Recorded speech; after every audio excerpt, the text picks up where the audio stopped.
네, 시청자 여러분 안녕하십니까. 오늘부터 목포 전남권 뉴스데스크를 진행하게 된 김윤 기자입니다. 친절하고 깊이 있는 뉴스로 시청자 여러분과 함께 호흡하겠습니다. 오늘 목포 MBC 뉴스데스크 첫 소식은 산 허리를 움푹 파고들어 볼성 사나웠던 토속 채취 현장을 고발합니다. 건설 현장에 원자재로 쓰이는 흙과 돌을 캐는 토속 채취장. 허가에 문제는 없었는지 살펴봤더니 아니나 다를까 불법이 난무하고 있었습니다. 단속을 비웃듯 허가 기간이 끝났는데도 버젓이 토속을 채취하는 곳까지 있습니다. MBC 카메라에 잡힌 불법 현장, 김진성 기자가 고발합니다. 굴삭기 한 대가 쉴 새 없이 돌을 대형 덤프트럭에 싣고 있습니다. 돌을 가득 실은 차량들은 작업장을 빠져나갑니다. 몇 차나 나갔어요, 지금? 10대 넘어요? 10번 넘어요? 대충 모르겠어요. 취재진과 동행한 공무원이 입구를 막아서자 놀란 작업 차량들이 슬그머니 멈춰섭니다. 채취장의 허가 기간은 2013년 2월부터 2016년 2월까지 2년 전 허가가 끝난 곳에서 버젓이 토속 채취가 이뤄진 겁니다. 내가 말 한마디 하고 마음은 내일도 공수처는 많잖아요. 같은 지역에서 살기로 했어. 이 업체는 허가 기간에도 불법 채취로 이미 한 차례 사법 처리를 받았던 곳입니다. 허가 기간이 끝난 뒤 계속된 지자체의 복구 명령도 무시했습니다. 가지고 우리 군에서 게시판에 올란다고 공문을 보내고 그 이후에는 건드면 안 되잖아요. 인근의 또 다른 토속 채취장. 잔여 물량이 남았다며 허가 기간 연장 신청을 해놓은 채 채취를 하다 적발됐습니다. 허가 기간 연장 결정이 나지 않으면 중단해야 하는데도 맘대로 작업을 했습니다. 그 기간 연장이 안 된 상태에서 왜 작업을 하겠어요? 그럼 내가 잘못했어. 작업은 솔직히 많이 하진 않았고요. 현장에 있는 걸 갖고 조금 미용도. 불법 사실을 확인한 해남군은 해당 업체들을 대상으로 조사에 착수했습니다. MBC 뉴스 김진선입니다. 이번에 적발된 토속 채취장 가운데 한 곳의 허가 과정에서 석연치 않은 점이 확인됐습니다. 공공 목적에만 골재를 납품할 수 있도록 허가를 받았지만 일반 공사 현장에도 토속을 팔 수 있도록 허가가 변경됐습니다. 이례적인 허가에 이어 변경 허가를 받기까지 목포지방해양수산청은 지자체에 2차례 공문을 보내 협조를 요청했습니다. 계속해서 박영훈 기자입니다. 지난 2015년 말 완공된 목포신항 준설토 투기장. 목포항 등에서 나온 준설토를 쌓아두기 위해 3년 9개월 걸려 만든 곳입니다. 초기 공사가 진행 중이던 지난 2013년 초 목포지방해양수산청이 해남군에 보낸 공문입니다. 준설토 투기장 축조 공사에 필요하다며 토속 채취장 허가가 나게 해달라고 요청합니다. 도로에서 100m 이내여서 일반 허가가 불가능하지만 공익사업으로 예외 규정을 적용해 허가를 받았습니다. 그런데 허가가 난 지 6개월 뒤 목포지방해양수산청이 다시 협조 공문을 해남군에 보냅니다. 토속 채취량이 2배가량 더 필요하다며 해당 토치장의 허가 변경을 해달라는 겁니다. 우리가 제일 상관없어요. 그 시공사에서 이렇게 온 거죠. 사석업체 강연 통해서 이렇게 들어온 거지. 그럼 우리 공사에 이게 사실 필요한 상황이니까 해남군에 그러면 이제 우리가 필요합니다라고 요청을 보냈던 거고. 허가는 변경됐고 이때부터 업체 측은 준설토 투기장 외에 레미콘 업체 등 일반 사업장에도 골재를 팔 수 있게 됐습니다. 저희가 골재 채취업 판매업을 시작할 때부터는 저희가 아무나 판매해도 상관없죠. 변경 허가를 받고는 이제 일반 업체로 팔았다는 거죠. 뿐만 아닙니다. 세 차례 회사 이름을 바꾼 이 업체는 준설토 투기장 공사가 끝난 뒤 채취량이 남아 2년간 허가 기간을 연장했고 올해 또다시 2번째 허가 연장을 요구했습니다. 아직 연장 허가가 나지 않았는데도 마음대로 불법 채취까지 하다 적발된 것입니다. 목포지방해양수산청과 업체 측은 적법하다고 해명했지만 이해하기 힘든 구석은 남아 있습니다. 그런 케이스는 좀 드문 걸로 알고 있습니다. 첫 해 공사를 뒤허가를 하도록 변경을 공공목적 변경을 해준다는 게 이게 말이 되냐는 거죠. 정상적이진 않잖아요, 이게. 아마 물량 산출이 잘못된 것 같습니다. 그때는. 네, 현장을 취재한 박영훈 기자와 좀 더 자세한 이야기 나눠보겠습니다. 박 기자, 우리가 운전을 하고 가다 보면은 여기 시군 이런데 사다리가 움푹 패인 현장을 많이 볼 수 있죠. 네, 좀 문제가 있겠구나라고 생각했는데 역시 심각했죠. 네, 그렇습니다. 건설 산업에 있어서 원자재 공급을 위해서는 불가피하게 필요한 면이 있습니다. 그래서 전국적으로 800곳이 넘는 곳이 토석 채취장으로 허가가 나 있습니다. 그러나 허가가 필요하다는 것과 불법을 해도 된다는 것과는 엄연히 다르다고 말할 수 있습니다. 네, 토사 채취장 관련 내용은 그동안 여러 차례 보도가 돼 있었는데 이번 우리 목포 MBC의 취재, 주목되는 이유가 어디입니까? 가장 큰 이유는 개선되지 않고 있다는 겁니다. 지속적인 보도에도 불구하고 개선되지 않고 있는 겁니다. 산림자원이 한번 훼손되면 더 이상 회복하기 불가능하기 때문에 더 늦기 전에 이 문제를 집중 보도하고 개선책을 마련하기 위해서 이번 취재를 시작했습니다. 오늘 첫 보도가 나가지만은 이번 보도 한 번으로 끝나는 건 아니죠? 어떻게 됩니까? 네, 그렇습니다. 현재 20곳이 넘는 현장을 취재했고요. 지역 MBC 간의 네트워크를 지금 활용하고 있습니다. 또 산림청과 지자체 그리고 전문가 업체 등을 도로 취재하고 있습니다. 허술한 허가 절차부터 복구 문제 그리고 비현실적인 법 규정까지 속속 보도할 예정입니다. 저희는 시청자 여러분께서도 함께 하셔서 많은 의견과 제보 부탁드립니다. 네, 지금까지 박영훈 기자였습니다. 수고하셨습니다. 토속 채취장 문제 어제 이어 오늘 또 이어갑니다. 토속 채취장은 한번 허가를 내주면 난개발에 따른 부작용이 매우 큽니다. 그만큼 엄격한 기준이 필요하지만 납득하기 힘든 허가 처분 때문에 주민들의 반발만 키우고 있습니다. 양현승 기자가 취재했습니다. 신도시 택지개발 예정지에 흙을 납품하는 전남의 한 토석 채취장입니다. 도로와 축사가 가깝게 있지만 지난해 8월 허가가 났습니다. 같은 장소에서 불허 처분을 받은 지 2년 만입니다. 무엇이 달라졌길래 허가가 났을까? 불허가 처분 시 무안군이 내세웠던 사유는 모두 9가지. 서류와 설계 등이 보완됐지만 자연 경관 훼손과 저수지 오염 우려 등은 달라지지 않았습니다. 당초의 불허가 사유가 모두 충족되지 않았는데도 허가가 난 겁니다. 업체 측이 300m 이내 사는 주민들로부터 받았다는 동의서. 불허가 처분 당시인 2015년 받은 서명을 그대로 제출했고 허가가 난 뒤 동의자 명의를 바꾼 경우도 있습니다. 공익성, 공공성부터 많이 판단을 해야 되는 상황이거든요. 법적으로 맞느냐 맞아지는 게 아니라 분명히 산을 훼손하기 때문에 경관상은 안 좋은 건 사실이죠. 허가를 받은 뒤 이 업체는 진입로를 만든다며 허가 외 면적을 파헤치다 적발돼 보름간의 영업정지를 받기도 했습니다. 말썽이 일자 인근 주민들은 당장 허가를 취소하라며 무안군을 상대로 행정심판을 제기하는 등 반발하고 있습니다. 작업하고 있는 조차도 모르고 있었던 겁니다. 무안군청에서는.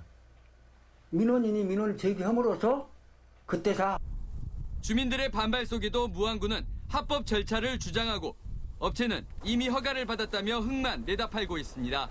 MBC 뉴스 양현승입니다. 이처럼 납득하기 힘든 기준에 일단 허가를 받으면 그때부터 토속 채취장은 보물단지가 돼버립니다. 채취 가능한 물량이 남았다면 허가 기간을 수십 년씩 연장해주기 때문입니다. 산림이 황폐화될 수밖에 없는 이유입니다. 계속해서 박영훈 기자입니다. 축구장 5개만한 면적에서 골재를 채취하고 있는 전남의 한 토석 채취장입니다. 허가 기간은 2008년부터 10년간이지만 지난달 다시 10년간 연장 허가를 받았습니다. 토석을 이미 캐낸 곳은 복구해야 하지만 복구 시작점까지 채취하지 않았다며 복구비만 추가로 내는 조건으로 허가 기간을 연장해 준 겁니다. 원칙적으로 따지면은 이제 복구를 해 나가면서 채취를 해야 되는 게 맞는데 이제 이 현장 같은 경우는 현재 복구가 같이 진행이 되면서 채취하기는 힘든 현장입니다. 그래서 이제 그 부분은 이제 감안하고 이제 연장 허가를 내줬습니다. 해안에 있는 이 야산에서는 27년째 돌을 캐내고 있습니다. 업체와 장소만 조금 바뀌었을 뿐 지난 92년부터 13번이 넘는 연장 허가가 이루어졌습니다. 인근의 섬 여객선 항로가 개설돼 미관을 해치고 있지만 행정소송에서 패, 지자체는 대응도 못하고 있습니다. 미세먼지도 많고 소음도 많고 동네 길로 조금씩 큰 차도 다니고 사정은 토석 채취장에 있는 시군 대부분 마찬가지입니다. 일단 허가를 따내면 최초 허가 기간이 끝났더라도 업체 측이 예정된 물량을 다 캐내지 못했다며 연장을 신청하면 사실상 무사 통과입니다. 채취 기간 연장은 도단위 산지관리위원회의 승인을 받을 필요도 없어 시군의 허가 연장 절차는 요식 행위에 그치고 있습니다. 그런 것도 있습니다. 그 이제 면적 제한에 의해서 산지 관리의 심의를 받았기 때문에 또 2차 한달에서 또 심의 받으라는 말씀들 없지 않습니까? 거기에 따라서는 시군 일정에 따라서 좀 밀 수도 있고. 현재 토석 채취장은 전남에서만 74곳, 전국적으로는 800곳이 넘습니다. 허가 기간이 끝난 토석 채취장 가운데 채취량이 남은 곳은 예외 없이 연장 허가 신청을 하고 있습니다. MBC 뉴스 박영훈입니다. 그렇다면 이렇게 말썽 많은 토속 채취장의 최초 허가는 어떻게 이루어지는지 궁금한데요. 허가 관청은 인력이 부족하다, 전문 지식이 부족하다며 전문가로 구성된 산지관리위원회를 두고 있지만 이 역시도 재구시를 하지 못하고 있습니다. 박영훈 기자가 토속 채취장 허가 심의 실태를 취재했습니다. 토석 채취 신규 허가는 개발 면적에 따라 산림청과 도, 시군으로 허가 기관이 달라집니다. 허가 신청이 들어오면 가장 먼저 검토하는 건 시군 공무원. 환경영향평가와 재해안전 서류 등을 갖췄는지만 확인할 뿐 채취 물량이나 납품처, 타당성 여부는 신청업체가 첨부한 계획서를 그대로 따르고 있습니다. 전문 지식이 없다 보니까 이제 그 신청서를 100% 믿을 수밖에 없는 게 조금 그런 문제점이 좀 있습니다. 실질적인 검증이 어려운 건 상급기관 담당 부서 역시 마찬가지여서 이를 보완하기에 만든 게 바로 산지관리위원회입니다. 교수 등 17명으로 구성된 전남도 산지관리위원회가 처리한 지난 5년간 심의 안건을 들여다봤습니다. 51건 가운데 49건이 통과됐고 부결은 진입로가 없고 41기를 통과하는 곳 단 2건에 불과합니다. 사실상 신청이 들어온 대부분 지역이 허가를 받은 겁니다. 2-3달 만에 한 번씩 열리는 위원회에서 서류 검토 위주로 심의가 이루어지고 있습니다. 양이 너무 방대해서 검토하기도 어렵고 전문적인 지식도 부족하고 이게 사전에 위원회 개최하기 전에 좀 어떤 설명이 좀 필요하다는 느낌을 받았습니다.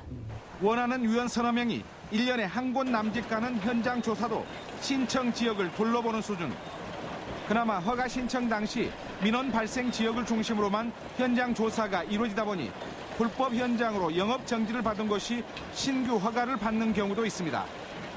이건 정말 우리가 죄책감을 느낄 정도로 예를 들어서 결자이지 차원에서 우리가 접근해야 된다. 왜냐하면 산지에서 심의를 해주다 보니까 환경과에서 타치를 안 해버려요. 그 산지 쪽이니까. 이 같은 산지관리위원회 심의 과정을 거쳐 일단 허가를 받기만 하면 2차, 3차 기간 연장을 손쉽게 하기 때문에 산림 훼손은 계속되고 있습니다. MBC 뉴스 박영훈입니다. 토속 채취 연속 보도 오늘 또 이어갑니다. 불법이 난무하는 토속 채취 사업에 애당초 제대로 된 복구는 기대하기 힘든 것 같습니다. 허가 기간이 끝난 현장을 가봤더니 훼손된 산림들이 그대로 방치돼 또 다른 피해가 이어지고 있습니다. 이익에 눈이 멀어 자연을 처참히 훼손한 현장, 양현승 기자가 고발합니다. 10여 년간 골재를 캐낸 뒤 지난해 말 복구 승인을 받은 영암군의 토석 채취장입니다. 낙석 방지를 위해 절개지는 계단식으로 복구를 해야 하는데 무늬만 계단입니다. 작업장 입구와 하천은 곳곳이 쓰레기장으로 변했습니다. 400여 미터 떨어진 인근의 또 다른 토석 채취장. 산림청 감독 아래 복구를 마친 현장인데 돌더미가 무너져 내리고 작업용 건물들은 부서진 채 방치되고 있습니다. 생각하죠. 국내 계곡에도 쓰레기들이 엄청 많아요. 이게 방치되다 보니까. 복구 흉내만 낸 장흥군의 이채석장은 준공 승인을 해준 공무원들이 2년 전 주민들로부터 고발을 당했습니다. 허가 기간이 끝난 지 1년이 넘은 무안군의 이 토석 채취장은 아예 복구조차 하지 않았습니다. 지자체의 복구 명령을 업체가 이행하지 않은 겁니다. 복구가 안 된 이곳에는 태양광 사업허가 신청서까지 접수된 상태입니다. 구조상으로는 3월 말까지 최종 현재 제출하라 그랬어요. 복구비를 연장을 하든 복구 설계서를 가져오든 둘 중 하나는 해라. 토석 채취장의 복구 사업은 반드시 필요하지만 복구 승인 뒤 5년간의 하자 보수 기간이 지나면 업체 측은 사실상 책임을 면하게 됩니다. 산림당국의 허술한 감독과 형식적인 복구로 훼손된 산림만 흉물로 남았습니다. MBC 뉴스 양현승입니다.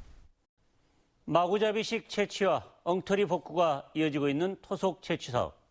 정부와 자치단체의 엄중한 단속과 처벌이 필요하지만 현실은 정반대입니다. 관대한 단속과 솜방망이 처벌이 불법을 부추기고 있습니다. 박영훈 기자가 단속 결과를 들여다봤습니다. 지난 5년간 산림청의 토속 채취장 점검 결과입니다. 한 해 224건을 최고로 해마다 평균 120건가량 지적됐습니다.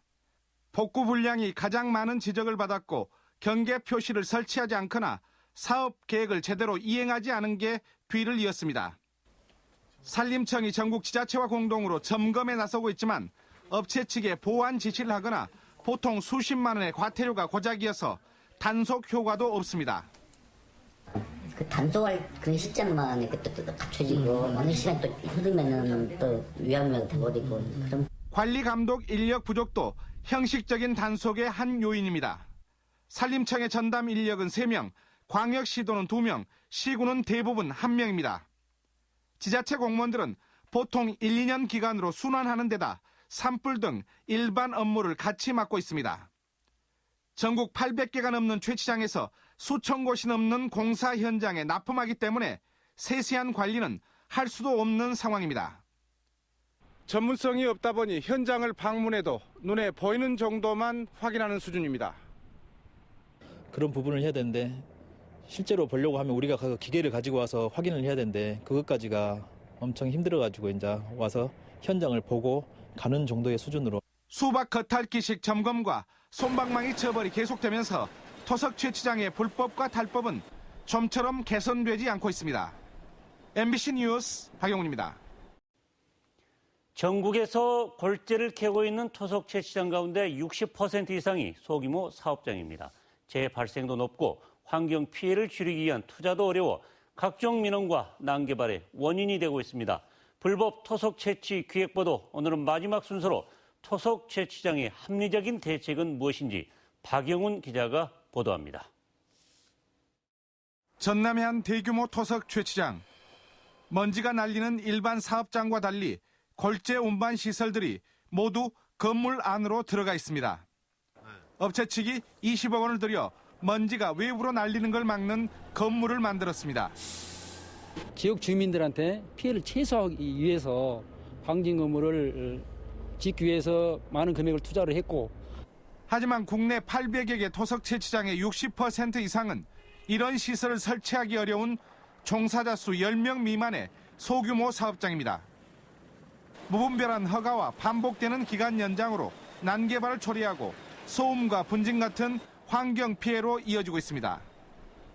그 기간 안에 복구와 그다음에 채취를 완료할 수 있는 그러한 개선이 좀 필요하다 봅니다. 하천과 바다의 골재 채취가 줄면서 전체 40%가 넘을 만큼 산림 골재의 의존 비율은 커지고 있지만 허가부터 채취 그리고 복구까지 관리 감독은 여전히 엉성하기 짝이 없습니다. 이 때문에 현행 산지관리법의 허술함을 보완하기 위해 2년 전 발의돼 국회 법사위에 계류 중인 이른바 석재산업진흥법의 제정이 시급하다는 지적입니다. 흩어진 채취장 대신 한 곳에 대규모 단지를 만들어 철저히 관리하는 등 국가 차원에서 계획을 세우고 관리하자는 게 핵심입니다. 현행의 산지관리법 이 하나로는 도저히 감당이 될 수 없는 거기 때문에 법적인 미비가 너무 크기 때문에 안정적인 골재 수급을 위해 필요한 토속 채취장. 그러나 필요성을 이유로 난개발과 불법이 묵인되는 일이 반복돼서는 안 됩니다. MBC 뉴스 박영훈입니다.